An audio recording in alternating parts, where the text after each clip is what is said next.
Spirit Talk.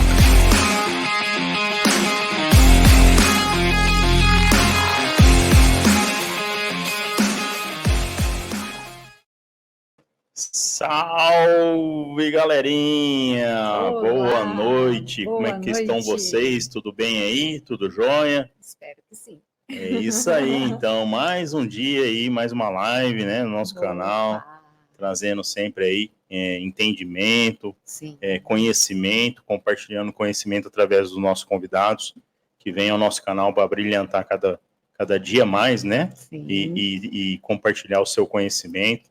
Para quem está chegando agora, o nosso canal é um canal que tem um propósito, né, de levar, despertar, de trazer curiosidades através dos nossos convidados, né, trazer realmente o significado de cada coisa que envolve religião, sobrenatural, né, as terapias.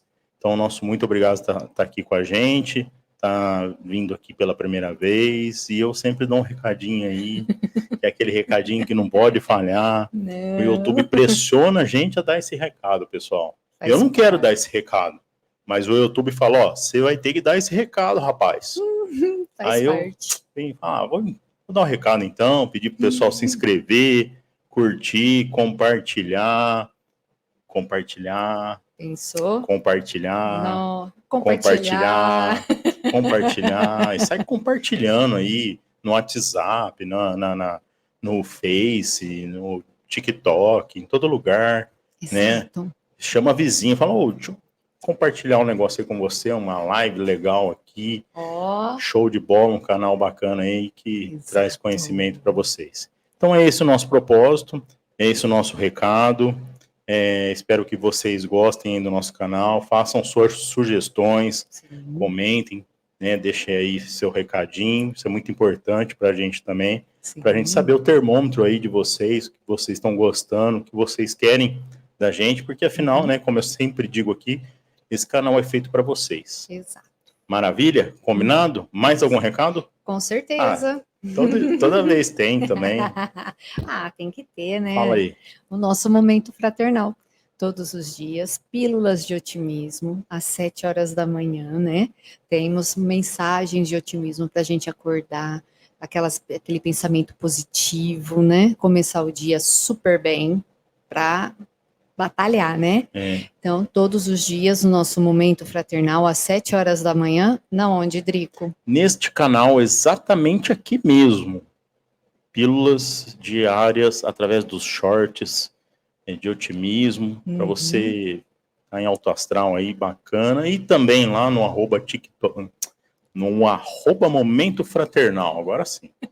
No TikTok, tá? Quem gosta de TikTok tá lá também. Vai lá. O YouTube não gosta muito de falar de TikTok, mas TikTok. Beleza? É isso aí. Beleza, então? Vamos começar a nossa live de hoje? Hoje tá muito bom. Hoje promete, hein? Show. Já teve aqui já, hein? É nosso amigo, é um cara super divertido, é uma pessoa super legal. Sim. É uma pessoa que já mora no nosso coração. Com certeza. Então, vocês pediram, ele tá aqui de volta. Opa! Jornalista com mais de 20 anos de carreira, sacerdote católico, missionário e mantenedor do Portal Amém, que reúne diversos tipos de conteúdo sobre a fé católica. Atualmente ele é vigário da paróquia Nossa Senhora da Candelária de Itu. Seja bem-vindo, nosso querido Padre Sala. Olá, tudo bem? Deus abençoe. Agradeço estar com vocês aqui de novo no canal. Eu recebi só 50 directs no Instagram pedindo para eu voltar. Eu acho que uma pessoa que escreve 50 vezes, né, pedindo para a gente vir, nós temos que atender essa pessoa, né?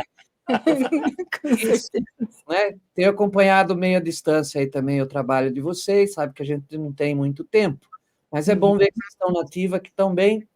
E se o pessoal está pedindo para a gente falar mais da nossa fé, estamos aqui às ordens, viu? É isso aí, padre. O pessoal aqui da cidade, que nem eu falei para o senhor, já estão comprando o passe do senhor para o senhor vir aqui fazer uma missa, cantar aqui igual o padre Fábio de Mello. O pessoal já está montando até o teatro, tudo, está tudo pronto aqui.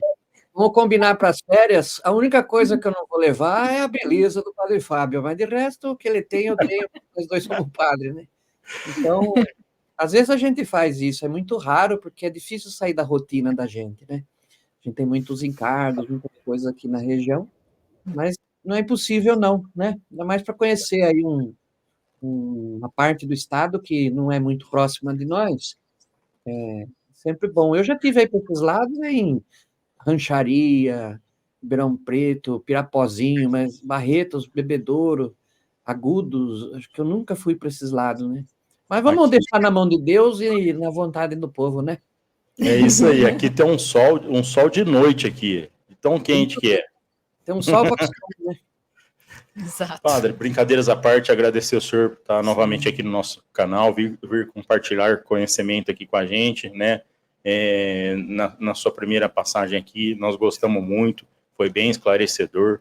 As pessoas encontram a gente, né, Mona? Fala sobre o padre, gostou muito do nosso bate-papo, foi bem esclarecedor. O padre é bem didático, né? Fala muito bem também. Então, muito obrigado mais uma vez por aceitar nosso convite, tá vindo aqui bater um papo com a gente. Eu que agradeço, eu quero agradecer também aqui o nosso apoiador de sempre, que é o Léo Menezes, né? Esse aqui é estúdio do Léo Menezes, ele é radialista, tem aqui no YouTube, na Rádio Nova Itu FM também, tem o programa Léo Menezes, o Pod Léo, né? É o melhor, mais carismático e mais dinâmico radialista de Itu, e eu falo isso porque é meu amigo, né? Então, Valeu, ele faz essa gentileza de deixar o padre usar o estúdio dele para falar com vocês, né? Muito obrigada. Nossa, muito obrigado ao Léo aí. E, padre, a gente, né, tem um assunto para falar que eu acho que é o assunto que os fiéis católicos vivem hoje atualmente, né? Que é o período da quaresma, né? Quais são os mistérios da quaresma, né? Então, muita gente tem dúvida com relação a isso. E eu já vou lançar uma pergunta aqui logo de cara, assim. Qual que é o significado espiritual da quaresma para os católicos? Tá bom. Vamos começar, como sempre, né? Fazendo uma oração, pedindo a Deus que nos ilumine nesse momento, né? Em nome do Pai, do Filho e do Espírito Santo. Amém. Senhor, abençoai essa nossa conversa, iluminai a nossa mente, tocai o nosso coração, para que tudo que vamos compartilhar aqui seja para a tua maior honra e glória. Em nome do Pai, do Filho e do Espírito Santo. Amém, né? Bom, quaresma é um assunto que não deve ficar restrito só a quem é da fé católica, porque muitas pessoas não católicas às vezes nos veem praticando preceitos quaresmais, não é? E não entende, acha que é loucura, acha que é desnecessário. Então, essa falta de entendimento, né, é bom a gente sempre estar resolvendo. E os próprios católicos, né, a gente tem que dizer, todo ano é assim. Já temos aqueles que são muito conscientes do que é a quaresma, o espírito que deve ser vivido na quaresma, mas também tem aqueles que, ou por falta de uma catequese, ou porque estão se convertendo agora, estão aprendendo aos poucos, também ainda não têm a noção correta, sai vivendo a quaresma de forma imperfeita e etc. Né? É um tempo da igreja, nós temos um calendário que a gente chama litúrgico, o maior deles é o tempo comum, são 34 semanas, né? Depois temos outros tempos. Sempre que tem uma festa muito especial no calendário da igreja, ela é tão especial que a gente tem que se preparar, de corpo, mente e espírito. Então, no Natal, algumas semanas antes, a gente tem o tempo do Advento. Também é um tempo de oração, penitência, jejum, mas não tão forte quanto agora na Quaresma, porque a Páscoa é a maior festa da igreja, né? A ressurreição de Cristo. Então, a gente se prepara ao longo, né, de 5 semanas, praticamente, 40 dias, para o corpo, a mente e o espírito, a gente possa celebrar bastante bem, com muitos frutos, muitas graças de Deus, mediante esse nosso esforço, né? Ela tem a ver com o domínio de si mesmo, domínio do corpo, do pensamento. Ela tem a ver com uma tradição, porque se você pegar as 3 grandes religiões monoteístas, os judeus já têm o jejum como preceito, né? Em vários, são acho que 6 ocasiões durante o ano em que os judeus jejuam. O mais famoso é a celebração deles do Yom Kippur, onde eles não comem nada, nem água. Às vezes eles não podem beber água. Os muçulmanos também têm o Ramadã, né? E os católicos, com a base da tradição judaica, você sabe que Jesus é judeu, né? O nosso fundador da Igreja Católica Romana é judeu. Então, é uma prática ascética, que a gente diz, é uma prática que nos faz viver nesse espírito de oração, penitência, né? E caridade. As 2 primeiras têm que levar a essa última. São 40 dias em que a gente procura ficar mais em silêncio, ter menos distrações, ler mais a Sagrada Escritura ou as obras espirituais dos santos, fazer durante esses 40 dias um belo exame de consciência, ver o que está errado na minha vida, o que eu posso fazer para mudar, pedir conselho da igreja, orientação da igreja, para me libertar desse vício, dessa mania, desse pecado.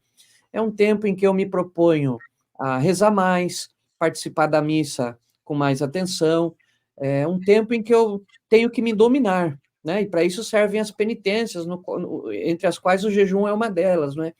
Então, se eu estou percebendo que eu estou viciado em redes sociais, eu tenho que dominar isso. Então, eu faço um jejum de smartphone, internet, sabe? Porque muitas pessoas sofrem hoje por causa dessas escravidões modernas, mas não se dão conta disso, e aí ficam sofrendo. Quaresma é um tempo de você perceber isso aí, e eu acho que eu estou bebendo demais.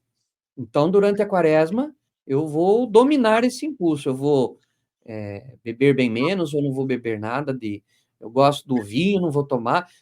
É uma coisa para você adquirir o autodomínio. Isso faz você se penitenciar, porque a primeira luta que a gente tem nesse mundo é com a gente mesmo, né? Dominar os próprios impulsos, instintos. Agora, tudo isso aí também, eu ler mais a Bíblia, fazer um exame de consciência melhor, rezar mais, né? Então, se eu rezo um terço na quaresma, eu vou rezar um rosário.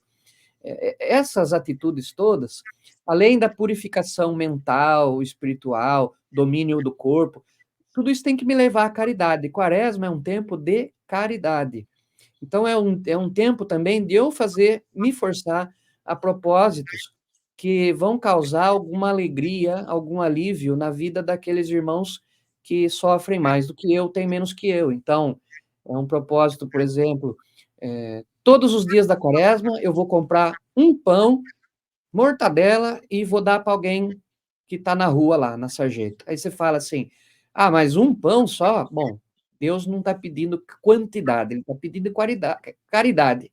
Se você fizer isso todos os dias da sua quaresma como um bom propósito, para ser mais solidário, pensar melhor nas pessoas que precisam da nossa ajuda, tem gente que no Brasil come porque a gente ajuda, senão não come. Então, se você fizer essa caridade com essa inspiração, você está vivendo bem uma quaresma. E, na verdade, o que mais agrada a Deus é essa parte da caridade. Porque você pega lá os Salmos, o próprio Jesus disse isso, né? Eu não quero só sacrifício. Vocês ficam se matando aí, fazendo um monte de sacrifício, mas não faz caridade nenhuma. Eu quero misericórdia. Vocês têm que ter misericórdia do pobre, do doente, da viúva, do órfão, do encarcerado, sabe? Eu quero que vocês façam jejum de pecado para distribuir amor, né? Porque, no final de contas, a fé é para a gente aprender a viver no amor. Se não aprender a viver no amor, pode fazer qualquer outra coisa, que não adianta dizer que tem fé. Então, a quaresma é um tempão, assim, como a gente chama na liturgia, é um tempo forte, porque é tempo de pensar em tudo isso, e mais do que pensar em tudo isso, é tempo de praticar tudo isso. E se você não se propõe mesmo, aí passam esses dias e foi só mais uma quaresma, você não tem nada para apresentar para Deus depois, você não tem boas obras, bons frutos, você acaba não recebendo, não é? As bênçãos, as graças de Deus, porque você mesmo não se mexeu. E aí, quando você chega na Páscoa, você abre o seu ovo de chocolate e você percebe que você está mais vazio por dentro do que ele, porque ele ainda tem alguns bombons, mas você passou uma quaresma inteira sem caridade. Então, daí não adiantou nada. Infelizmente, tem muita gente que fala assim: ah, eu não sei, eu não gosto da Páscoa, parece que eu não sinto nada. Não viveu a caridade, não vai sentir coisa nenhuma. Então, Então, é um tempo muito especial da igreja. então podemos dizer que é um tempo de reflexão, de autoconhecimento, né? De, Hum. de, de se entender também, saber, porque as pessoas, né, padre? Nós sabemos os nossos defeitos, né? E a gente sabe onde a gente precisa ajustar, arrumar, né? E eu vejo muito, o jejum, o senhor falou, o jejum é uma coisa assim, que causa muita polêmica, né? A gente escuta de várias pessoas, eu vou parar de beber nesse período. Só que para de beber o tempo da quaresma, né? São 40 dias, né? E no dia da Páscoa, nossa, mas aí chega a arrastar no chão, né? Então, aí 3 barrilzinhos da Heineken, num dia só. Isso não tem significado nenhum, né? É por fazer, né? O que o senhor entende por isso? A fé, ela é um dom, você não pede, é Deus que dá. Então, você fala assim, eu tenho fé. Tem, porque Deus te deu. Além de você aceitar a fé, né? Deus te dá. Tem um monte de gente que Deus dá o dom da fé, a pessoa não aceita e não vive. Mas para você aceitar a fé, além da aceitação, você tem que ter o conhecimento de si mesmo para viver a fé. Porque você não vai conseguir viver os preceitos da fé sem se conhecer bem, sem saber quais são os seus pontos fortes e fracos, quais são os pecados capitais que você tem mais facilidade de cair neles, quais são os mandamentos que para você são mais difíceis de cumprir, de ser fiel. Então, se você não se conhece, você fica que nem aquele barquinho de papel descendo pela sarjeta em dia de temporal, sabe? Você fica assim, para onde te levar a vida, você vai. E essa consciência, a gente pretende aumentar diante da quaresma, com silêncio, para escutar a voz de Deus na nossa consciência. Deus chega para a gente quando a gente se põe em oração e fala: você não está percebendo isso? E aí, em oração, você descobre, você fala assim: nossa, é mesmo, preciso dar um jeito nisso. A oração que fortifica o espírito, sabe? Você reza para Deus já de manhã e fala assim: olha, Senhor, hoje eu não quero, não posso pecar, estou enjoado de pecado. Me ajuda melhor hoje, me ajuda mais, que eu estou com uma disposição maior hoje. Hoje eu quero lutar contra isso. Deus ajuda. Mas a pessoa tem que ter um conhecimento do que está pedindo, demonstrar também vontade, né? Pedir coisas realmente importantes para Deus, né? E essa coisa do jejum, creio que justamente pela falta de profundidade de conhecimento, né? Quem que pesquisa sobre isso hoje, né? Muitas pessoas fazem o jejum penitencial e de quaresma de forma completamente errada e inventam sacrifícios da própria cabeça, que você vai ver lá no nosso catecismo, na doutrina da igreja, não tem nada daquilo, coisa completamente invencionice de fé, sabe? Então, não é que causa polêmica, porque todo mundo concorda que quaresma é época de jejum, porque já é uma tradição. O que causa, na realidade, muita confusão de gente vivendo penitência boba ou penitência inócua, né, que não ajuda em nada, e sem conhecer qual é a verdadeira penitência que agrada a Deus, né? Então, durante o ano, nós temos um católico pode praticar o jejum durante o ano todo, não é só na quaresma. Às vezes você faz um jejum e oferece aquele sacrifício de ter o estômago doendo, você oferece pela conversão de alguém, você oferece por alguém que está doente, que você quer que esteja curado, você diz a Deus, você diz, olha, eu quero esta graça, então, para provar para o Senhor que para mim é importante, eu vou também me sacrificar aqui. Né? Não é que é um balcão de negócios onde se troca, mas uma coisa pela outra, mas Deus, quando vê a gente se mexendo, ele fala, olha, ele quer mesmo, eu vou ajudar. Então, em primeiro lugar, é isso, não é uma coisa restrita ao tempo de Quaresma, nem ao tempo do Advento. O jejum, para falar a verdade, na vida dos religiosos, religiosas, é algo comum, corriqueiro, sabe? Mas durante a quarta-feira de cinzas, a sexta-feira santa, a gente faz abstinência de carne, não é? Isso é obrigatório para um católico, mas não é só nesses dias. Pouca gente sabe que todas as sextas-feiras do ano, os católicos são convidados a não comer carne vermelha, porque é o dia da paixão de Cristo. E aí você pode comer alguma outra coisa, um peixe, alguma coisa, né? Ou você pode continuar comendo o seu bife, e aqui no Brasil é permitido, né? Roma autorizou já de muito tempo. Se você tiver algum problema de saúde, alguma questão nutricional, ou algum evento da firma que você vai precisar comer uma carne, pode comer, você troca a sua penitência, combina com Deus, a gente tem essa liberdade, a igreja assim ensina, né? Ai, padre, comi carne na sexta-feira, esqueci. Não tem problema. Deus não é nutricionista para ficar olhando o cardápio que você usou do dia. Você pega, então, compra lá um lanche e dá para um pobre na rua, ou pega um agasalho, uma roupa da sua casa lá e dá para alguém que está na rua, ou pega um pacote de fraldão, leva lá no asilo da sua cidade, troca a penitência, faz uma caridade e Deus fica feliz, né? Então, muita gente às vezes chega lá no confessionário angustiada, fala, que pecados que você quer confessar? Ele, ai, eu comi carne sexta-feira. Eu falei, mas e por que não fez uma caridade para trocar? Ai, então o pecado não foi a carne que você comeu, o pecado foi a caridade que você não fez. Tá entendendo o negócio? Como que é? Uma coisa tem que levar a outra, né? E também tem algumas regras aí de jejum que a maioria das pessoas não sabe. Por exemplo, não se obriga a criança a fazer jejum. Não, isso é cruel. Até os 14 anos, a gente não orienta que faça jejum. Por quê? Porque a criança pode entender errado. Ela pode exagerar na dose, né? Às vezes o pai e a mãe, se não prestar atenção, quando vê a criança tá aí, caindo pelas tabelas. A infância é uma fase importante no campo nutricional. Você não pode forçar uma pessoa a ficar sem alimento. Uma criança ficar sem alimento. A mesma coisa os idosos. Eu sei que o 60 é o novo 50, como dizem, mas a partir dos 60 anos, ninguém mais está obrigado a fazer jejum. Se está com a saúde em dia, não toma remédio algum, faz, tem problema, sem exagero. Agora, às vezes você encontra por aí, não é muito raro não, viu? Pessoas de 80, 85 anos, que toma remédio para pressão, para coração, para colesterol, toma 5, 6, 7, 8 remédios por dia fazendo jejum. Você é louco. O jejum não é para isso, para prejudicar a saúde. Então, quem tem essas questões, não pode, faz outra coisa. O jejum não é a única penitência que a gente pode fazer, né? E também tem as pessoas que fazem o jejum, têm até o bom propósito, mas fazem de forma um pouco boba, eu digo assim, um pouco infantil. E eu não tenho receio de falar, porque eu sei que é a maioria, viu? Acho que 80%, 70% das pessoas fazem errado. Tudo bem, pode ser uma questão de domínio próprio, dizer assim, eu vou fazer jejum de chocolate.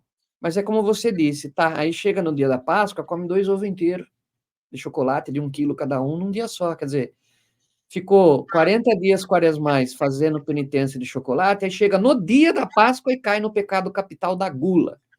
Então, não serviu, foi infantil, foi de brincadeira. E nessa base da brincadeira é que a turma faz. Assim, eu vou fazer jejum de Coca-Cola, vou fazer jejum de... Olha, o autoconhecimento entra nessa parte aí. Por exemplo, eu não vou fazer merchan, mas porque a turma aqui que me conhece sabe. Eu não faço jejum de Coca Zero, de jeito nenhum. Porque é um negócio que eu tomo todo dia, me faz bem para a saúde. Estômago, intestino. Eu não sei explicar, como dizia o Chicó, do Assuna, eu só sei que é assim. Eu sei que se eu for fazer esse propósito para a quaresma, eu vou cair toda hora. Aí eu vou me frustrar, vou me desanimar na fé, não vou chutar o balde da penitência, vou fazer penitência coisa nenhuma, porque a gente é assim. Eu não vou fazer diante de Deus o propósito de fazer jejum 2, 3 vezes por semana. Sabe por quê? porque para mim nunca foi difícil fazer jejum, é uma coisa minha. Eu não sofro fazendo jejum. Eu posso passar um dia inteiro sem comer nada, que eu não sofro. Eu não sinto, eu não cai pressão, não fico fraco. Não, então não tenho sacrifício. Então, se para mim é fácil, não vale como penitência, igual aquela pessoa que fala, nessa quaresma eu fiz penitência. O que você fez? Eu prometi que eu não vou comer salada de jiló. Ué, gosta? Não, eu não gosto. Então não tem sacrifício, você já não gosta, entendeu? Tem que ser uma coisa com sinceridade, com honestidade, você conhecendo a si mesmo. Penitências que levem você a melhorar, evoluir na fé. Então, como eu disse, rezar mais. Eu já rezo o terço todo dia. E na quaresma, eu vou rezar também o terço pelas almas do purgatório todo dia. Bom, boa penitência, você está crescendo na oração, vai rezar mais. Né? Padre, eu fiz uma penitência.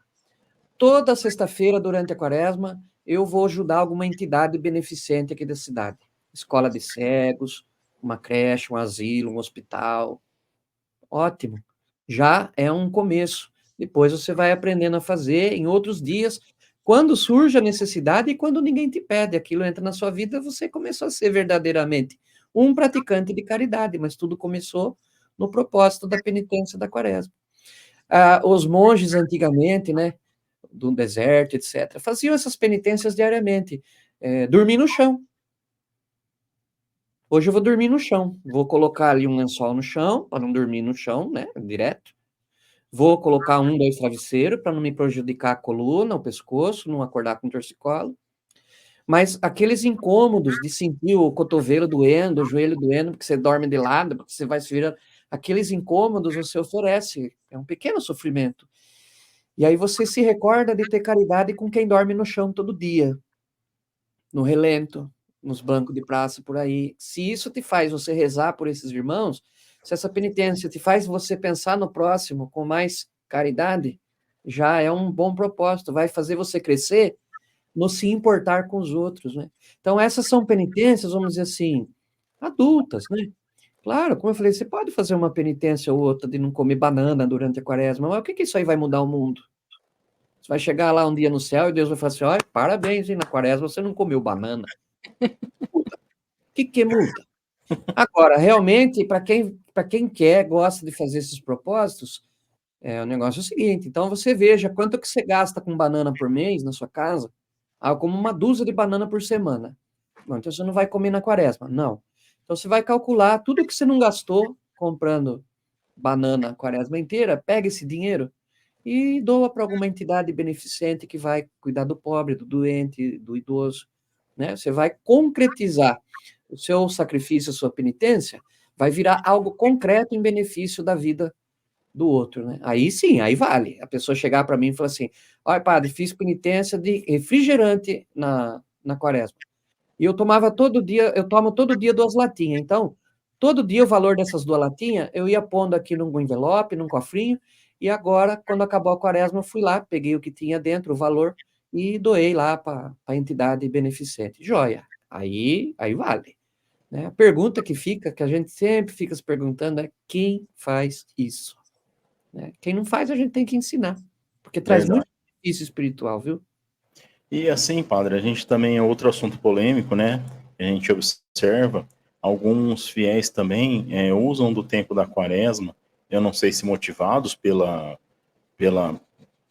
por tudo isso, né, que gera a quaresma, e fazem promessas também nesse tempo, né? Algumas pessoas aproveitam já logo a questão do jejum, de algumas outras coisas, fazem promessa para o ano, e a maioria delas que a gente observa também, as promessas são não é para se melhorar, não é para o seu aperfeiçoamento individual, coletivo, é mais para bens materiais. Eu queria que o senhor comentasse um pouquinho sobre isso, porque parece que cada vez mais as pessoas estão motivadas a isso, né?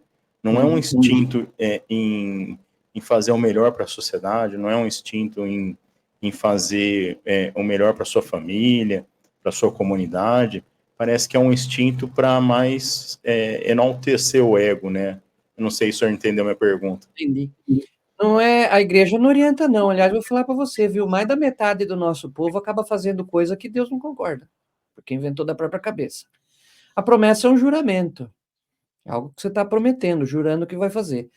O próprio Jesus Cristo no Evangelho fala para os discípulos: fala, não jureis por nada nem por ninguém, porque vocês não são dono da circunstância. Você não pode jurar nem por um fio de cabelo seu. Ah, amanhã meu cabelo vai estar branco ou preto. Não, não é você que resolve isso, sabe? A gente promete para Deus que não vai pecar, e o justo peca 7 vezes ao dia, que nem fala o Salmo. Então, é preciso tomar muito cuidado, porque também se cai na crendice, na fé infantil, né? Que quando você está ensinando para uma criança qual que é o valor de honrar um compromisso, de cumprir um acordo que você fez, como se falava antigamente, no fio do bigode, era no fio do bigode, não tinha contrato, não tinha nada. Falou, tá falado, não, palavra não volta atrás, combinado não sai caro. Se for para ensinar esses valores para uma criança, você até ensina ela a cumprir umas promessas, um juramento, mas no campo da fé, se a gente tem fé adulta, a gente tem que entender o seguinte: promessas são válidas, não é à toa que tantas pessoas fazem, cumprem, pagam, entre aspas, né? As promessas estão bem, estão direitinho. A gente pega os grandes santuários aí do Brasil e do mundo, muitas pessoas fazem peregrinações, levam os parentes, vai lá, acende vela, faz doação, reza na missa, para agradecer por uma promessa, não é? É aquela coisa assim: estou com uma gestação de risco. Se Nossa Senhora me ajudar, eu prometo que vou batizar minha criança lá em Aparecida do Norte. Essas coisas que envolvem situações sérias, eu creio que na fé são válidas, sabe? Você fazer uma promessa, e eu posso falar porque já aconteceu, sabe? De uma pessoa muito doente, num estado de saúde muito agravado, e enquanto a gente está lá rezando por ela, você chega lá e faz uma promessa e fala assim: olha, Senhor, se for do seu agrado que essa pessoa melhore de saúde, assim que ela melhorar, eu vou lá no orfanato e vou fazer uma doação lá. Eu acho válido, né? Porque, de novo, está te impulsionando a caridade. Não é uma coisa boba você fazer uma promessa porque uma pessoa que você ama está lá com o risco de perder a vida. Mas como você mesmo mencionou, do mesmo jeito que tem gente que faz jejum bobo, também tem gente que faz promessa boba. Isso aí não agrada o coração de Deus, porque é bobo, não é sério. Promessa para conseguir carro novo, promessa para conseguir pagar boleto, promessa para conseguir, sei lá, fazer uma viagem. Esse tipo de coisa é material, né? A gente não deveria incomodar o ouvido de Deus com isso. Eu penso que quando é para incomodar a Deus, no bom sentido, que ele te escute dizendo assim: olha, meu Deus, eu quero ser, eu prometo que eu vou ser uma pessoa mais santa, eu prometo que eu vou falar menos mal dos outros, eu prometo que eu não vou ser tão guloso, eu prometo que eu vou repartir mais as coisas com as pessoas, eu prometo que eu não vou faltar na missa, eu prometo que eu vou rezar, eu prometo que eu vou ler esse livro aqui, essa obra espiritual até o fim. Então, essas promessas que agradam o coração de Deus, se elas são materiais, são rasas, são artificiais, são mentirosas, sabe?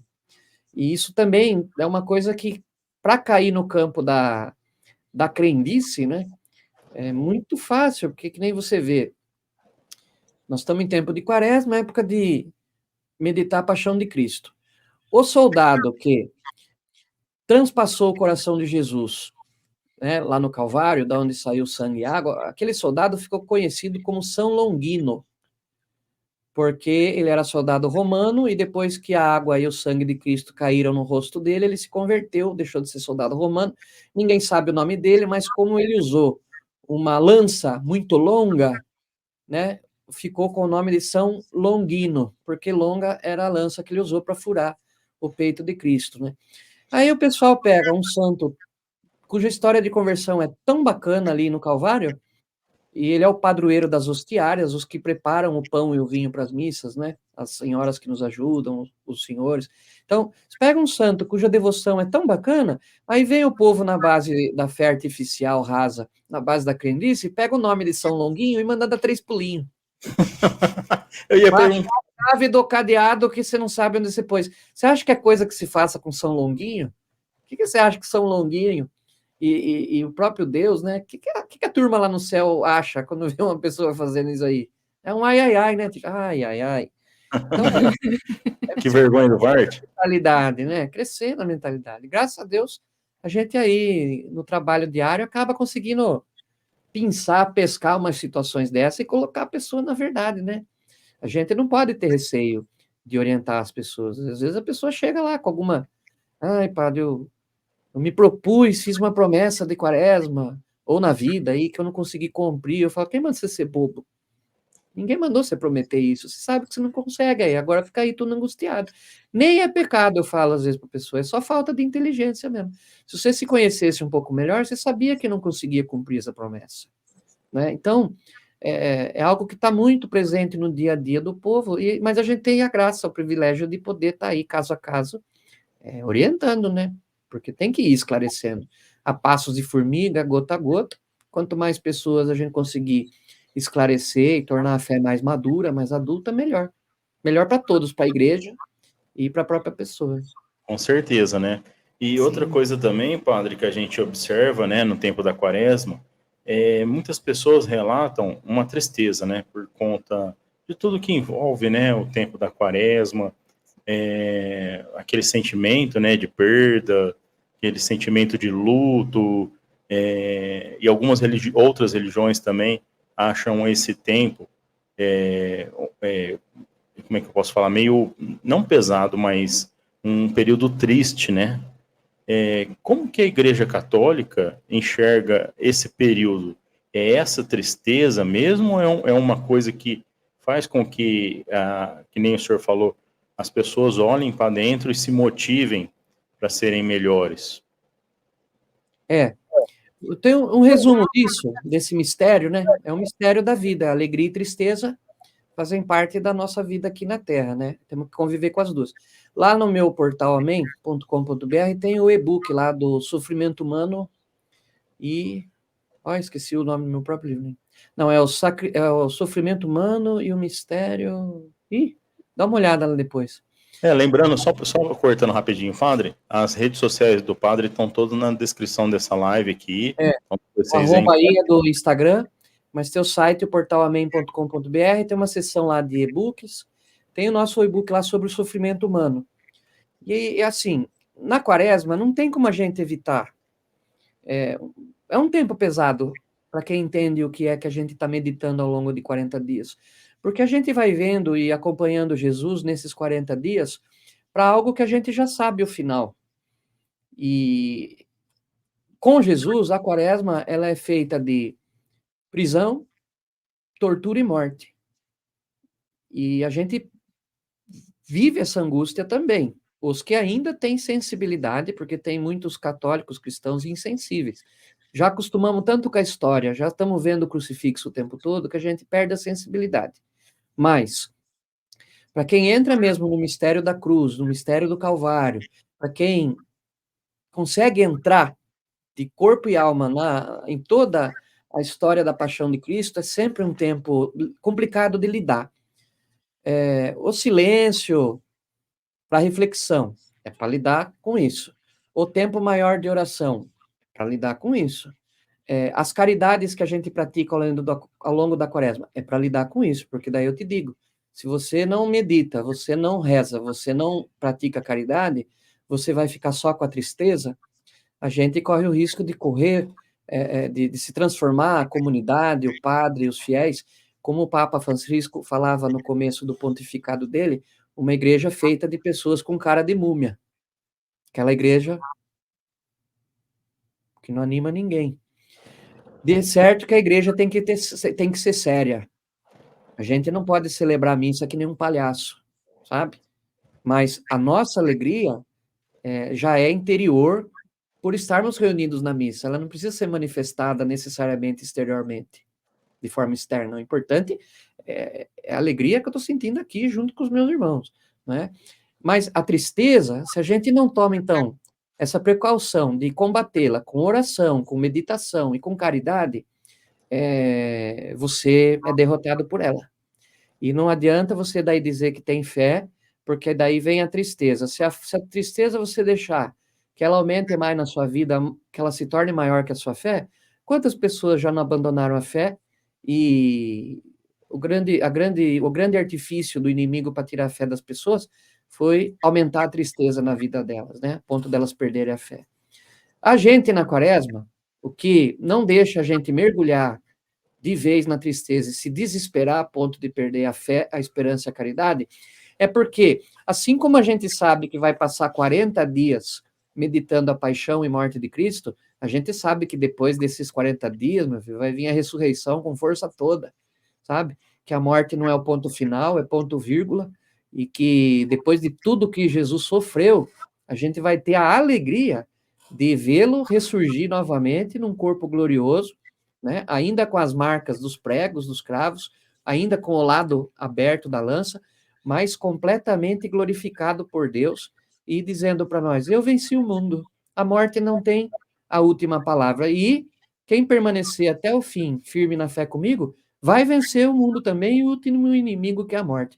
Morreu, é meu, eu ressuscitarei no último dia. Então a gente contempla com tristeza, assim, eu choro muito na quaresma.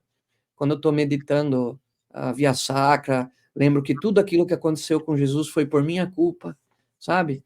As bofetadas, as quedas, a dor de carregar a cruz, a dor dos açoites, de ser chicoteado, os murros, as cusparadas, as zombarias que doem, não é?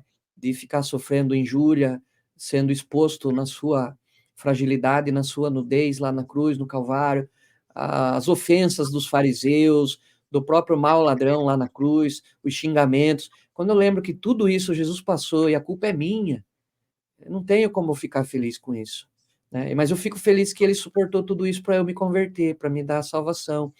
E por mais que a gente chore meditando a paixão de Cristo, a gente no dia da Páscoa, da ressurreição, a gente enxuga as lágrimas ou continua chorando, só que daí de alegria, que é a promessa do Salmo, né? Quem entre lágrimas semeia, entre sorrisos colherá. É o que a gente faz na quaresma. A gente se penitencia, a gente faz jejum, a gente faz sacrifício e chora. Mas no domingo, de Páscoa da ressurreição, a alegria toma conta de tudo de uma forma tão boa que a gente nem lembra que ficou triste todos esses dias anteriores. Eu comparo muito com uma gestação de um bebê. Quanto que a mãe sofre, né? Com enjoo, com dor, com incômodo, o pé incha, cada um deles vira um pão sovado, né? Enorme. Aí tem o parto, as dores do parto, né? São terríveis, dizem. E quando ela pega o nenê no colo, ela não lembra que sofreu tudo isso, é só alegria de estar com o filho no colo e dando um beijo nele. É esse o espírito. A gente não vive em função de tristeza, embora tenha que encará-la e tem que aprender a lidar com ele. E hoje tem muita gente sofrendo à toa e sofrendo errado, porque tem o jeito certo de sofrer, porque não usa a ferramenta da fé, né, das coisas que Jesus nos ensinou no Evangelho, dos conselhos da igreja, não usam tudo isso para vencer a tristeza. E tem gente que passa tanto tempo na tristeza que acostuma com ela, gosta de ser triste, e até coloca isso na conta de Deus, falando assim, eu tenho uma vida triste, mas Deus que quer assim. Não, Deus não quer não, eu sei que já acostumou, você precisa sair dessa, né? Então, é um mistério, tanto a alegria quanto a tristeza, como é um mistério a vida e a morte, né? E a gente tem que aprender a lidar com ela, mas a fé é sempre o caminho para a gente superar essas coisas, porque entender, às vezes a gente não entende, e não é para ser entendida, é para ser vivida, superada e bem testemunhada, né? Eu digo para vocês que, às vezes, não é por nada, eu tenho que me pôr como exemplo, porque eu não sei, não quero ficar falando da vida dos outros, mas você está num dia meio desanimado, cheio de problemas, com a cabeça cheia de coisa, um monte de gente te pedindo oração, é o amigo que está doente, é o outro que está lá internado, é o outro que já está velhinho, que você se preocupa, é a criança que nasceu com algum probleminha, as pessoas, você atende uma manhã inteira lá no confessionário, as pessoas choram, estão lá angustiadas com seus pecados, querem ajuda, perdão e conselho da igreja, aí você fica com a cabeça cheia, aí você tem a oportunidade, sei lá, de, durante o seu dia, andando na rua, no centro da cidade, de repente você para em algum lugar para tomar uma Coca Zero e vê na calçada do outro lado lá uma velhinha, uma idosa sentada na calçada pedindo uma esmola, aí você fala assim, poxa, É uma idosa na rua pedindo.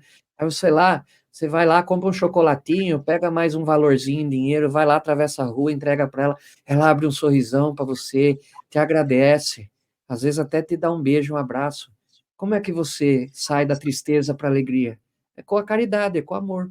Então, quanto mais eu faço a caridade, menos tempo para tristeza eu tenho, porque a própria pessoa que recebeu de mim a caridade, ela se alegra e aquilo me torna alegre. E quando você vê, está todo mundo feliz. E isso é o céu.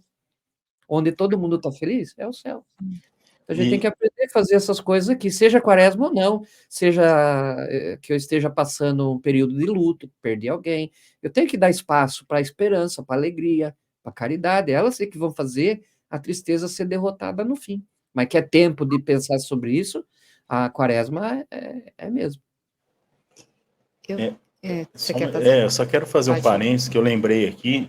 O padre falou aí da simbologia da cruz, e é um símbolo, se não for o símbolo máximo, né, da fé católica, né, do nosso Mestre Jesus, é um dos que mais é lembrado aí na Igreja Católica a todo momento.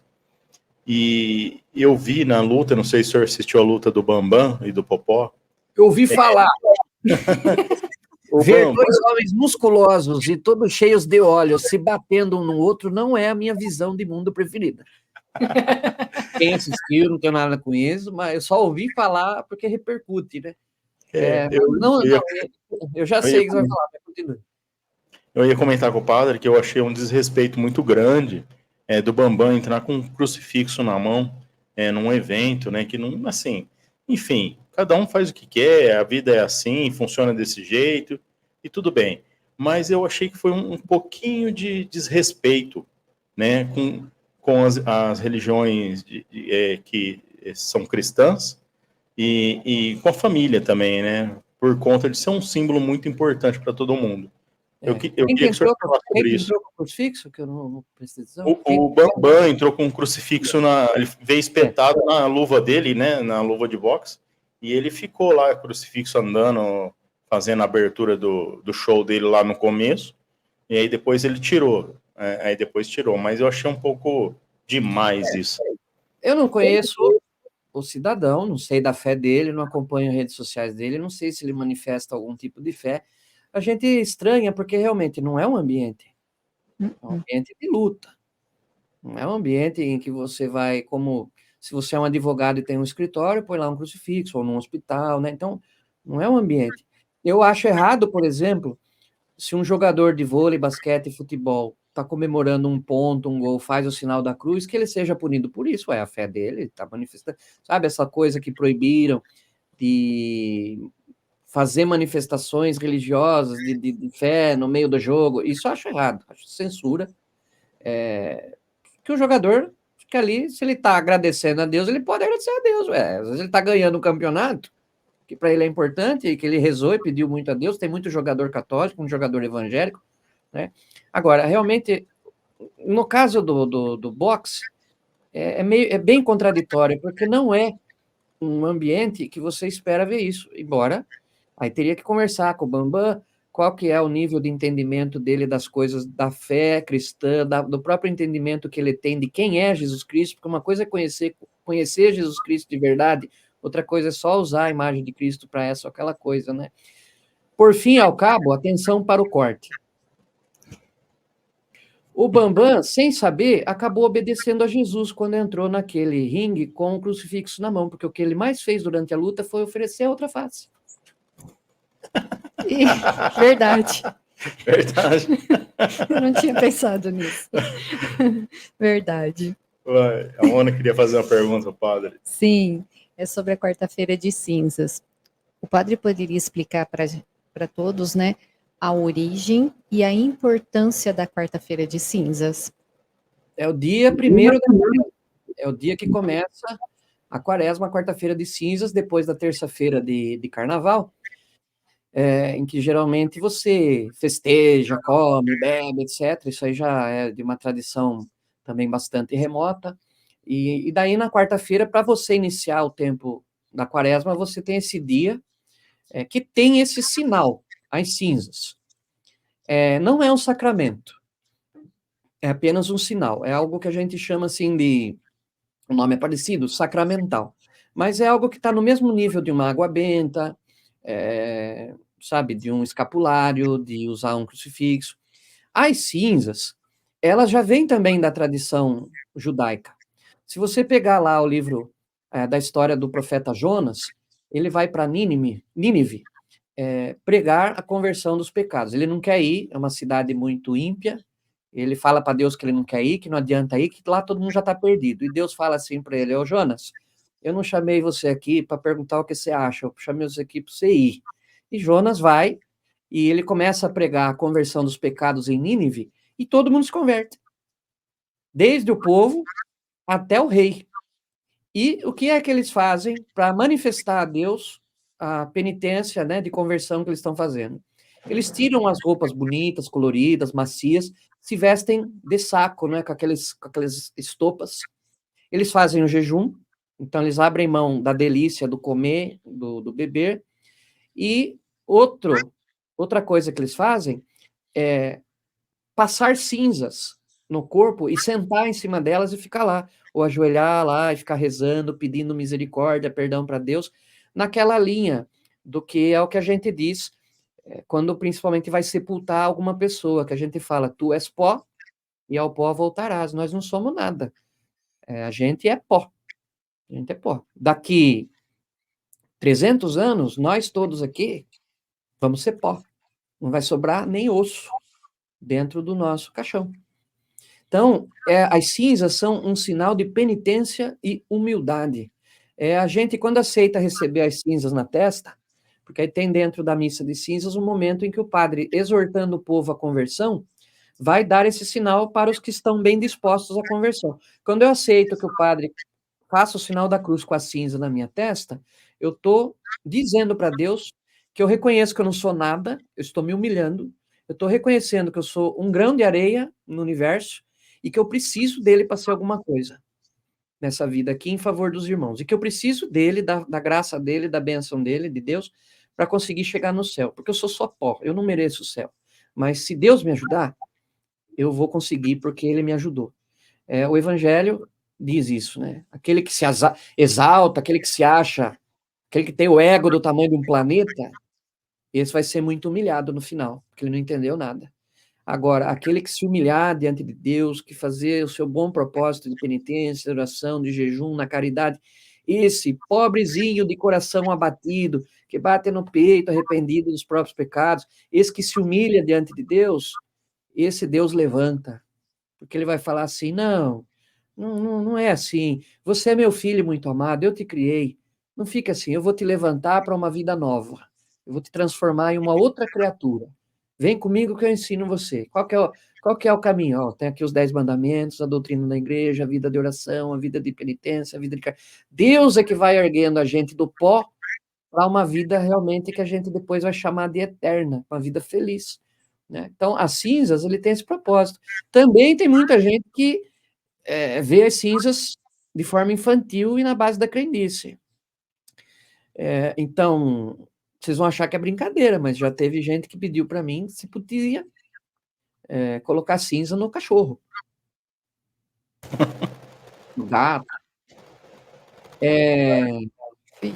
Crianças recém-nascidas, por exemplo, elas não têm consciência ainda do que é aquele rito, elas não têm pecado. Uma criança que nasce, você batiza, no batismo você tira o pecado original com o qual todos nós já nascemos. Então ela está limpa, está purinha, está com a alminha de anjo, como a gente costuma dizer.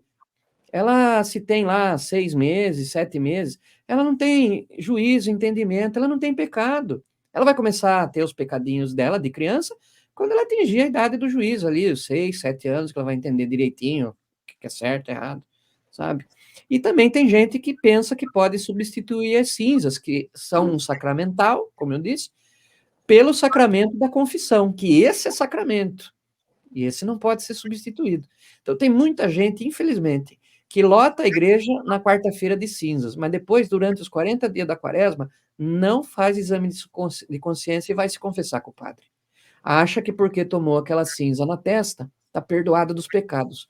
E não está. Aquilo é só um sinal e um começo. né? Então, toda quarta-feira de cinza, até enjoa, mas toda quarta-feira de cinza, todo ano, a gente tem que falar isso para as pessoas. Olha, veio com boa disposição para a missa, está saindo com a testa marcada com a cruz de Cristo. Se não passar aqui no confessionário durante a quaresma, se chegar na Páscoa cheia de pecado e ainda comungar o corpo e o sangue de Cristo com esses pecados todos, o céu não vai. Vai para algum outro lugar, mas para o céu não vai. Então, é como eu disse, é um sinal inicial do tempo da quaresma, mas ninguém pode substituir coisas mais importantes que a gente tem que fazer na prática, concretamente, durante esse tempo. Rezar mais, fazer penitência, ajudar o pobre, se confessar, cumprir penitência, escutar e seguir o conselho da igreja, tudo isso faz parte. E tudo começa ali com a disposição.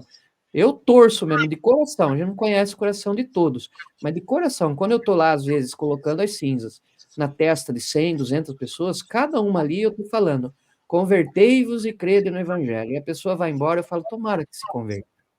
Porque senão não adianta. É só brincadeira, você está entendendo? Enquanto o padre toma uma água aí, eu vou dar um recadinho rapidinho, padre, e aí a gente volta no nosso bate-papo aqui. Lembrando, pessoal, que nem eu falei no começo aqui, a importância de vocês se inscreverem no nosso canal, curtir, compartilhar. Isso ajuda a gente cada vez mais a trazer mais conteúdo para vocês, trazer convidados. O YouTube usa essas métricas, né, para projetar a gente para mais pessoas, para mais amigos que possam se inscrever no nosso canal, a gente conseguir um alcance maior, compartilhar mais conhecimento, né? Trazer bastante convidados para que vocês possam aí formar a sua opinião, né? Então é esse o nosso intuito e a nossa missão. Então conto aí contamos, né? Sim. Com a ajuda de vocês nesse sentido e também, né? As redes sociais do Padre Sala também estão na descrição dessa live. Se inscrevam lá, curta, compartilhe. Entre no Portal Amém, né, padre? Lá no Portal Amém, não sei se tem um link, padre, para o novo livro do padre. Queria que você falasse um pouquinho da Maria Muçulmana, né? Tem tudo lá. Portalamém.com.br, o site tem o link para tudo que a gente faz. Para Instagram, Facebook, tem o programa semanal na Rádio Nova Itu FM aqui, que qualquer um pode acompanhar pela internet, pelo site da rádio, né? Nós temos um jornal Amém, que está indo aqui para a 10ª edição, então aqui em Itu ela circula no físico, né, em papel, e no site fica disponível em PDF para ir para qualquer lugar do mundo, já está nos 5 continentes, viu? Pelo menos uma pessoa em cada continente lê o jornal Amém. E também tem os e-books. Eu lancei 2 e-books o ano passado. Um é sobre a confissão, o sacramento da confissão, Confissão, Caminho para o Céu, e o outro é sobre o Concílio Vaticano I, que é do começo do século XX. Muita gente fala do Concílio Vaticano II, porque está mais próximo de nós, então pouca gente lembra do que foi o primeiro. Então eu vou naquilo que ninguém está falando, eu levanto o assunto. Né? É tudo muito despretensioso, não é nenhum tratado. Né? Tem que ser de leitura fácil, objetiva para o povo em geral. O Maria Muçulmana, eu não lancei em e-book, eu lancei ele em papel, porque fazia muito tempo que eu não publicava livro em papel, fazia já uns 4 anos. Então, eu fiz uma parceria com uma gráfica aqui de Itu, a Gráfica e Gil, sou amigo da família, o Graziani Guarnieri, conversei com ele, ele encampou esse projeto, né, para, conforme eu for vendendo os livros, eu vou pagando ele, sabe? Porque essa história de ficar com boleto para pagar também é uma coisa dos infernos. Não sei se vocês gostam, mas não gosto. Não. Então, a gente fez aqui um lançamento em outubro do Maria Muçulmana, e se alguém tiver interessado, faz contato com a gente pelo e-mail ou pelo direct do Instagram, e a gente envia, né? A gente calcula o preço do livro, o preço do frete e envia para qualquer lugar do país, né? Simplesmente é um trabalho de mariologia que a gente fez no tempo da faculdade e que tem essa tese, né, de que os católicos queremos converter as pessoas. Toda religião é assim. É assim entre os muçulmanos, os judeus aceitam convertidos, os protestantes também. Então, para nós católicos, a conversão do Islã, como transformar muçulmanos em católicos, é a devoção à Virgem Maria, porque pouca gente sabe, um grande devoto de Nossa Senhora foi Maomé. Então, o próprio Maomé coloca a mãe de Jesus como modelo perfeito de submissão a Deus. É a única mulher de todo o Alcorão, que é o livro sagrado do Islã, é a única mulher em todo o Alcorão que é chamada pelo nome e que tem um capítulo só para ela. Ele era devoto. Então, a gente tem essa tese, não é, de que para converter o Islã, principalmente o Islã mais radical, aquele que não quer conviver com ninguém, que chama os cristãos de cães de Cristo, sabe? Que gosta de esses radicais, a forma de convertê-los não é fazer com que eles aceitem Jesus logo de cara, porque eles não vão aceitar. Para eles, Jesus está abaixo de Maomé. Mas Maria foi elogiada pelo Maomé. Então, se eu elogio alguém, é porque eu acho que aquela pessoa está acima de mim. Você concorda? Sim. Eu elogio o padre Paulo Ricardo, o padre José Eduardo, o padre Douglas, o padre Marlon, porque eu sei que eles estão acima de mim. Me dão bons exemplos. Se Maomé está dizendo para os dele que Maria é exemplo, é porque ela está acima dele. Então é mais fácil apresentar Maria para os muçulmanos se converterem ao cristianismo. Por quê? Porque gostar de uma mãe dele, não vai ter como não gostar do filho. Isso tudo assim, tá numa linguagem bem fácil, letra grande e resumidamente num trabalhinho de Mariologia que a gente transformou em livro. Tem gente que confunde, vê a capa ali, Maria Muçulmana, que a gente possa estar fazendo algum tipo de elogio, né? De apologia ou propaganda pró-Islã. Não é isso. Não é isso. É justamente o contrário. A gente está colocando Maria como o caminho para a gente converter o Islã ao cristianismo, principalmente através da devoção de Nossa Senhora de Fátima. Fátima era o nome de uma das esposas de Maomé. Então, é um nome que é bem conhecido no meio muçulmano. O nome Fátima é de origem muçulmana, né? Então, é algo assim, como tudo que a gente faz, feito com muito carinho, direitinho, mas despretensiosamente. E quem quiser adquirir, faz contato com a gente envia. Já mandei aí de outubro para cá, não são muitos que a gente, mas mandei já para Santa Catarina, Rio Grande do Sul, Brasília, né? E quem tiver interesse, basta entrar lá no portal Amém e fazer contato com a gente. Maravilha. Então tá aí na descrição da live. E voltando ao nosso assunto, padre, a gente tem toda uma simbologia da quaresma, né? E a quaresma, ela tem, que nem nós colocamos aqui no nosso fundo também, um fundo, né, roxo, que eu acho que é essa a cor da quaresma, né? É essa mesmo. E é estola que fala, né? Isso, os paramentos tudo roxo. Os paramentos são roxos. Eu queria que o senhor explicasse um pouquinho sobre esse simbologismo, né? Do que é utilizado nas missas na quaresma, como que o padre se veste na quaresma e como que é o comportamento aí, eu não sei se tem alguma coisa para os fiéis nesse momento aí da missa. Tem gente que pensa que as coisas ali que a gente arruma para missa, que é tudo aleatório, né? Hoje eu quero vermelho, eu ponho vermelho. Amanhã eu quero verde. Não, como eu disse, dentro do calendário de liturgia da igreja, cada tempo tem a sua cor própria. O tempo comum é o verde, né? Que para nós aqui no Brasil remete à esperança. Na quaresma, no advento, a cor é o roxo mesmo, né? Porque é a cor que nos lembra da dor. É a cor de um hematoma, né? Você sofre um beliscão no braço, bate uma canela, fica roxo. Então é a cor do sofrimento. Para nós aqui, na nossa cultura cristã judaica ocidental, né? No tempo da quaresma, nas missas, por exemplo, a gente pede para os ministérios de música, aqueles que vão auxiliar na missa tocando, para o povo cantar, tal, que eles usem um volume mais baixo. As músicas mesmo são mais contidas. A gente não recomenda o uso de instrumentos de percussão, bateria, carrom, essas coisas, porque até na música, durante a missa, o espírito é de um silêncio maior, lembra que eu falei no começo? Um silêncio, uma introspecção maior. Tem muitas coisas que a liturgia permite que a gente faça rezado ou cantado. Então, eu, por exemplo, eu opto por fazer rezado, porque eu acho que é um tempo mais para a gente rezar do que cantar. Porque o canto, às vezes, distrai, né? Enquanto a oração faz a gente ficar mais circunspecto, né? E isso também em relação aos gestos, por exemplo, a grande e bela oração do Glória, né? Glória a Deus nas alturas. Durante a quaresma toda a gente não reza, porque é um tempo de a gente ainda não glorificar a Deus com alegria, ainda é um tempo da gente meditar na tristeza da paixão de Cristo. A partir do sábado de Aleluia, da Vigília Pascal, aí o Glória volta com toda força, né? E imagine como a gente canta um Glória depois de ficar 40 dias sem isso, né?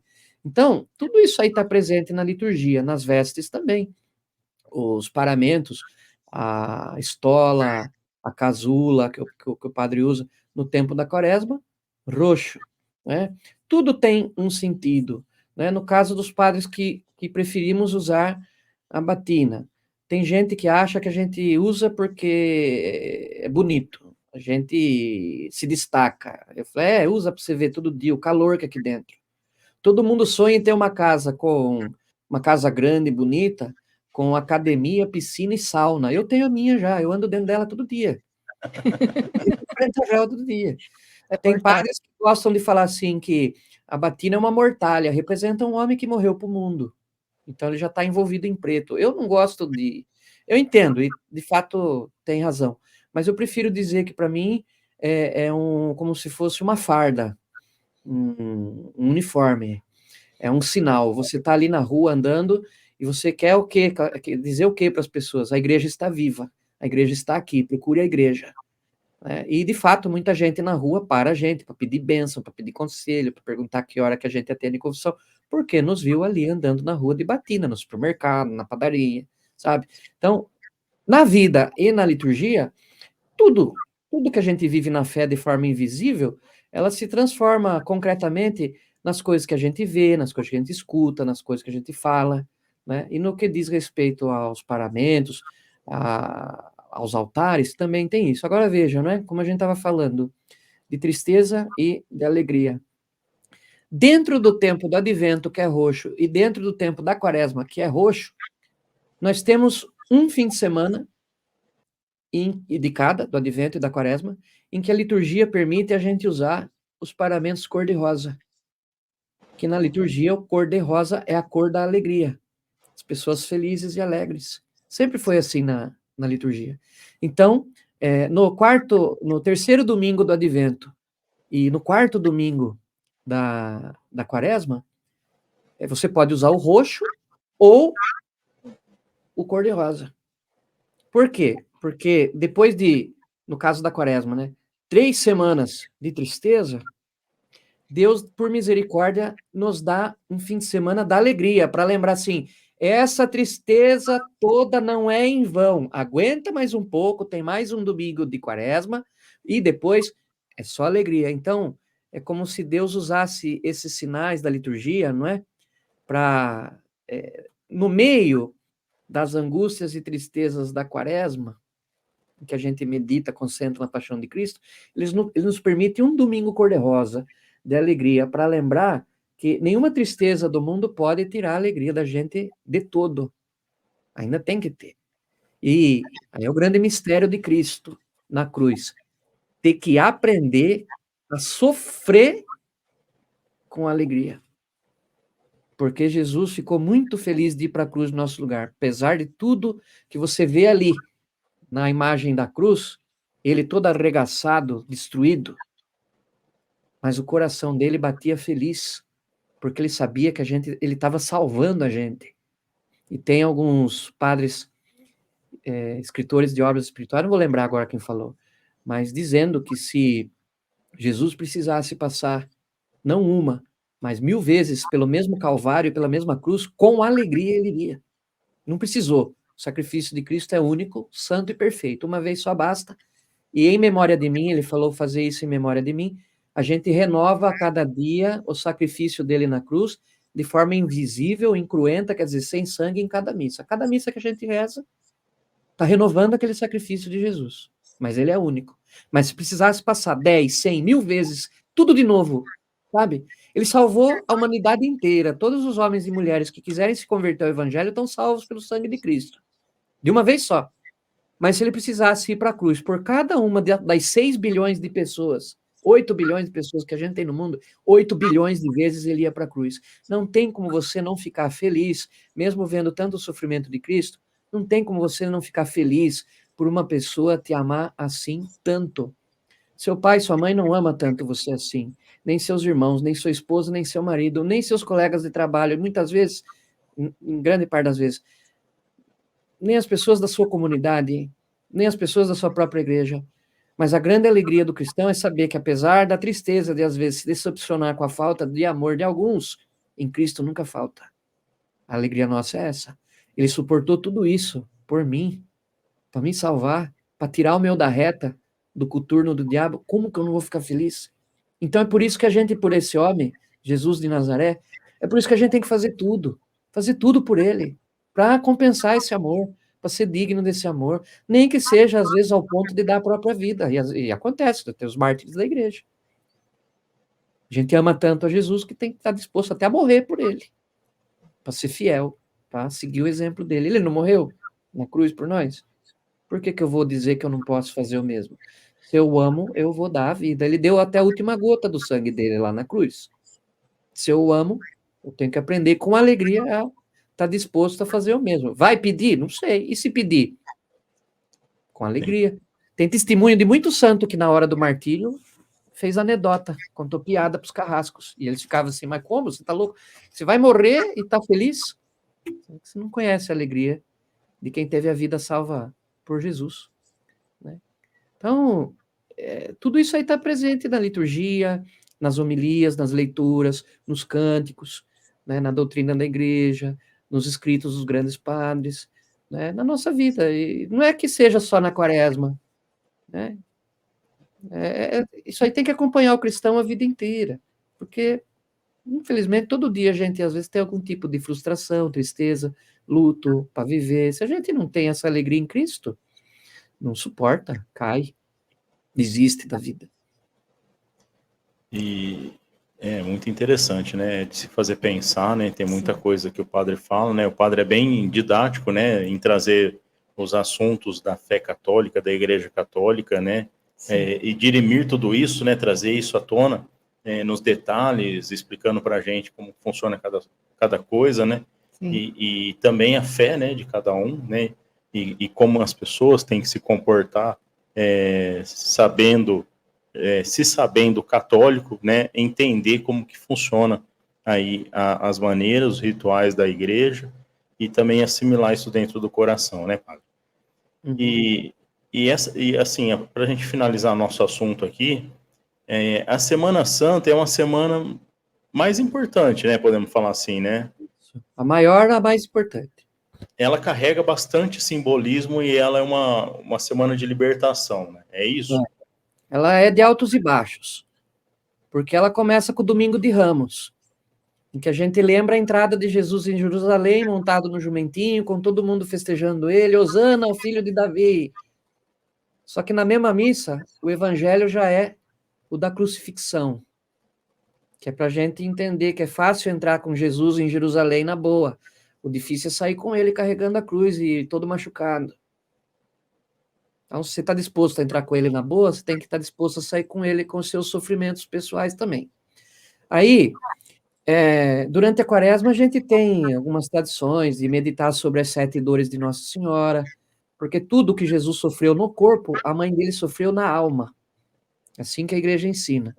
Sabe? Quando Simeão vai dizer para Maria assim, ó, esse menino vai ser causa de soerguimento e queda para muitos, ele vai mudar o mundo, vai salvar muita gente, mas quanto a ti, uma espada vai atravessar o seu coração.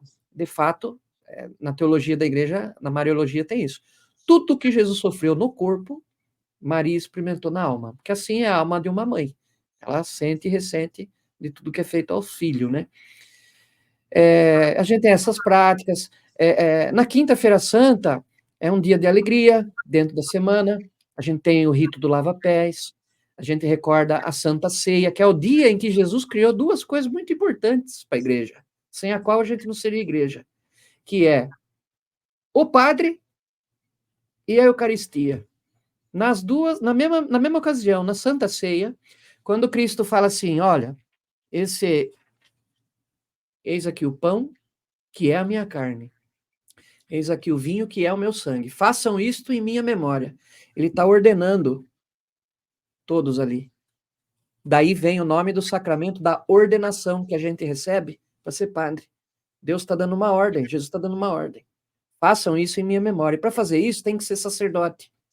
O único, eterno e perfeito sacerdote é o Cristo, mas ele compartilha isso com alguns que ele escolhe, com quem ele quer, não é com quem quer. Também é outro mistério, porque ele escolhe a uns e não a outros. Mas aqueles que ele escolheu, ele compartilha isso. É uma alegria de Quinta-feira Santa, é o verdadeiro dia do Padre. É o dia em que Jesus criou o sacerdócio para nós, seres humanos. E é o dia em que ele criou a Eucaristia, que ele transformou pão em carne, vinho em sangue, e disse para nós, façam igual que vai ser igual, e é o que a gente faz em toda a Santa Missa. Então a gente faz o lava-pés, né? A nossa homilia é muito voltada para esses dons do pão, do vinho, do corpo e sangue do Senhor. Aí já na sexta-feira muda a chave, porque é um dia de tristeza, sexta-feira santa é um dia de luto. Lá na nossa comunidade, o dia da sexta-feira santa é como se você chegasse no velório de alguém, do seu pai, da sua mãe. E ao contrário de alguns velórios, infelizmente, mas lá na comunidade a gente ensinou, exortou o povo. Você entra em silêncio. Você vai de preto, de luto. Se alguém te encontrar na rua, você foi almoçar no shopping antes de ir para lá, e alguém te perguntou, por que você está de preto? Porque eu estou de luto, hoje é o dia que eu lembro a morte de Cristo. E como é bom ter uma comunidade consciente, obediente, que entende o que a gente está fazendo ali. Chega todo mundo em silêncio, aquele clima de pesar mesmo, sabe? Porque não foi um artista que morreu, um parente, Jesus. E o culpado sou eu. Morreu porque eu sou pecador, a culpa é minha. E toda a liturgia dessa Sexta-feira Santa é feita com muita sobriedade, com muito silêncio, poucas músicas, sabe? Não tem sino, nada. É uma coisa meio realmente funesta, estamos num funeral. Adorando a cruz, aquela que nos salva, né? E assim termina, não é missa, a Sexta-feira Santa é o único dia do ano que a gente não celebra a missa, e nenhum outro sacramento. Mas é essa cerimônia em que a gente até distribui a Eucaristia para os fiéis, mas não tem despedida final, acabou a cerimônia, acabou a celebração, o padre sai em silêncio, sabe? Não tem essas coisas de abraço da paz, não, é um dia de luto. E no final, as pessoas saem também, cada uma em silêncio, contidas, reservadas. A gente põe na saída da igreja a imagem do Cristo morto, né? Que muitas igrejas têm, deitado. Então, é um velório, o clima tem que ser esse, sabe? E é um dia para você passar, assim. Não adianta você ir 3 horas da tarde na adoração da cruz, para meditar sobre a morte de Cristo. Aí você chega em casa, liga Raul Seixas no último volume e fica o resto do feriado tomando cerveja. Para, né? Não entendeu nada. Então, Jesus morreu e está celebrando com o videokê ligado. E depois, como a morte não tem última palavra, no sábado é o grande sábado de Aleluia, que já começa a Páscoa na vigília pascal. Sábado à noite já é Páscoa. E aí nós temos a grande celebração da luz, que é a vigília pascal. Bênção do fogo novo, sabe? A gente acende o círio pascal. A gente acende a vela que cada pessoa trouxe de casa, com a igreja ainda escura, e acompanha nas leituras da liturgia da palavra as partes mais importantes da história da salvação até chegar em Jesus Cristo. E quando chega nele, na boa notícia, aí a gente canta glória, acende as luzes da igreja, e é uma alegria. Cristo ressuscitou. Aleluia. Essa festa que começa no sábado à noite se estende até o domingo de Páscoa. E durante todo o tempo, a semana seguinte, a 8ª de Páscoa, são 8 dias com a alegria do domingo, mesmo que seja segunda, terça ou quarta. E aí, Depois das oitavas de Páscoa, a gente tem todo um tempo que chama tempo pascal, que também leva 6, 7 semanas para comemorar a ressurreição de Cristo, para comemorar que ele morreu, mas não ficou preso na morte, e comemorar que o mesmo vai acontecer com a gente. A gente não vai ficar preso na morte. Quando, por causa do pecado, eu tiver que devolver o meu corpo ao pó, a minha alma Jesus vem buscar. Porque eu não fui criado para ser morto, eu fui criado para viver. E ele vai me dar a vida eterna. Toda essa alegria acompanha a gente na Páscoa, no tempo pascal. Mas se eu não entender como funciona o cara, eu não entendo o que é coroa. Se eu não entender o que é a paixão de Cristo, eu não entendo o que é a ressurreição. Tem muitos irmãos nossos que falam assim, eu não gosto de ter crucifixo em casa porque eu acho feio Jesus lá pegado na cruz. Eu digo, eu acho horrível também. Mas foi ali, foi fazendo isso que ele salvou a gente, eu não posso esquecer. Uma cruz vazia, uma igreja sem cruz, sem crucificado. A gente corre o risco de perder, de passar a dar menos valor, cair na insensibilidade, como eu disse. Você olha para a cruz e pede perdão para Deus, fala, perdão, Senhor, foi por minha causa, a culpa é minha. Minha culpa, minha máxima culpa. Mas o Senhor foi mais forte que o pecado da humanidade inteira, e ainda, se eu lutar contra o meu pecado, ainda o Senhor vai me salvar? Igual o Senhor ressuscitou, vai ressuscitar a mim também? Então é só alegria, meu irmão. Só que eu tenho que entender o que Jesus passou, o que ele sacrificou, o tamanho do amor dele, ele chegar a esse extremo, né, da cruz. Porque ele não perdeu um braço, uma perna, nada, ele perdeu a vida. E como trigo foi muito bem moído, e como uva foi muito bem pisada. E a gente, então, não pode colocar isso em segundo plano. Como eu disse, não pode colocar acima da alegria da ressurreição. Mas, por causa da alegria do ressuscitado, começar a desconsiderar e parar de meditar e dar valor à paixão de Cristo, o sofrimento dele, nós não podemos. Então, por isso que na liturgia da Semana Santa a gente tem esses altos e baixos, sabe? Começa com alegria e tem uma coisa para tristeza, que aí tem uma alegria, tristeza, até ficar só na alegria. Mas que tem tristeza, tem.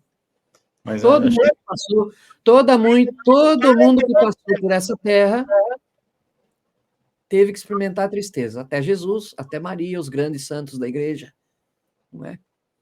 Os seres espirituais, não é? Os anjos não têm tristeza. Eles se decepcionam com a gente quando a gente cai no pecado. Mas eles se alegram quando a gente vai até o confessionário, cumpre a penitência e volta a estar na graça de Deus, no estado de graça. Né?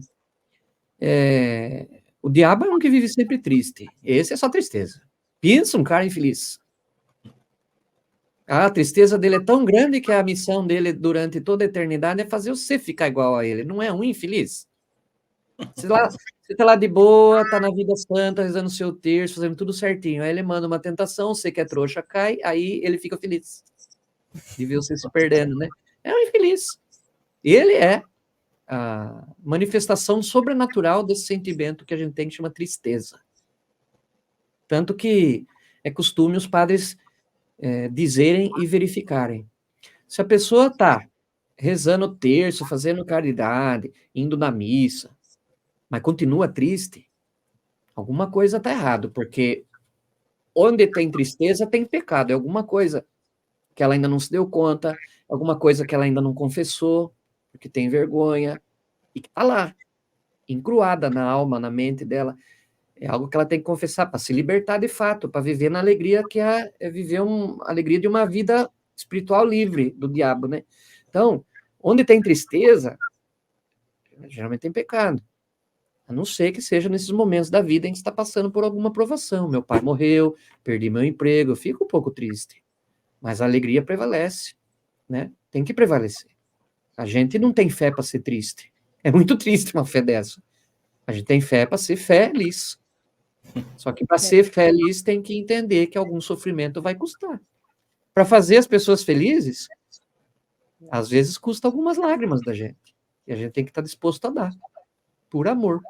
Até porque se você não estiver disposto a dar o seu sangue, o seu suor, suas lágrimas, por aqueles que você ama, então não é amor. É só conveniência. Jesus foi o primeiro a fazer tudo isso e ensinar a gente tudo isso com a sua paixão, morte e ressurreição. Então, graças a Deus, a gente tem a oportunidade de estar nesse mundo por vários anos, para ir aprendendo isso aos poucos, porque é um grande mistério. Infelizmente, tem gente que passa essa vida inteira aqui e não entende. E aí eu digo, o que adiantou passar, então, né? A gente tem que entender isso. A grande motivação da Quaresma, da Semana Santa. Entendam o que é o amor de Jesus Cristo. Sejam felizes por isso, imitem, sejam iguais a ele para serem felizes como ele foi, mesmo sofrendo. E depois poder, com alegria, receber a sua recompensa, porque nada é em vão. Nada. Sofrer perseguição, injúria, calúnia, difamação, sofrer tortura, prisão, morte, sofrer zombarias, nada disso é em vão se você suportar com alegria por amor de Cristo. Mas é difícil. Para falar, até papagaio fala. É difícil você entender e viver isso na prática. Mas não é impossível. Tem muita gente na igreja, né, que dá testemunho disso e a gente pode aprender com elas também. Eu ia falar isso, padre, porque igual o nosso amigo Emílio fala, né? O padre deu uma aula aqui hoje. O padre deu uma aula aqui hoje. Mas de fato né, padre? Muita gente, né? Eu acredito que as pessoas, os católicos que estão assistindo a gente também, às vezes nem faz ideia de que isso acontece, vai na missa por ir, ou até mesmo não sabe por que existe aquela simbologia, por que existe aquele ritual, por que existe aquele sacrifício. Então, como o senhor explica muito bem didaticamente tudo, é fácil de assimilar. Então, eu tenho certeza que muita gente que assistiu o nosso bate-papo hoje vai sair daqui com uma outra ideia, vai sair daqui com outro pensamento, e mais ainda, né, uma nova pessoa para que possa aceitar as reformas que a Igreja Católica está propondo, né, juntamente com a sua fé, né, padre? A maior aceitação que a gente tem que fazer, em primeiro lugar, é da gente mesmo. Tem gente que não se aceita, não aceita que é ruim, que precisa mudar, que tem que se converter. Tem gente que é ruim, mas se olha no espelho e se acha uma pessoa muito boa, sabe? Mas não é. E aí ela acha que tá tudo bem. Então, tudo isso é um processo, né? A conversão é um processo. Ninguém se converte em 3 dias, de uma hora para outra. É um caminho. E muitas vezes você está no caminho da conversão e cai, volta para o pecado, desanima. O próprio Pedro, depois de ter negado Jesus e fugido lá do Calvário, junto com os outros, só João que ficou, o próprio Pedro desanimou, ele voltou a ser pescador. Acabou o nosso sonho, mataram Jesus, vou voltar a pescar. Até o dia que ele viu ressuscitado na beira da praia. Ele pulou de dentro do barco, foi nadando para encontrar o mestre ressuscitado.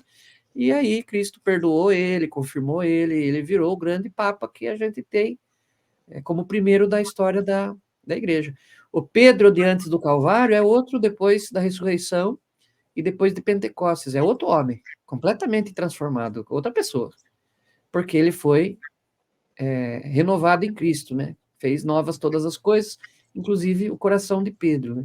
Essa é a primeira aceitação que a gente tem que ter sobre si. É isso aí.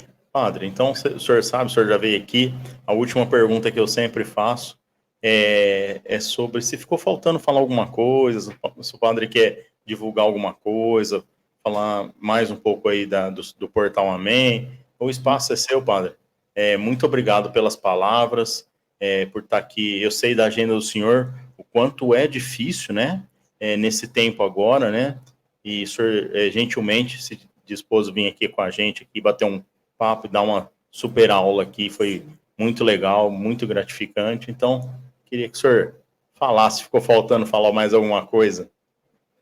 Olha, eu sei que tem bastante gente que assiste, né, o trabalho de vocês. O que eu digo é assim,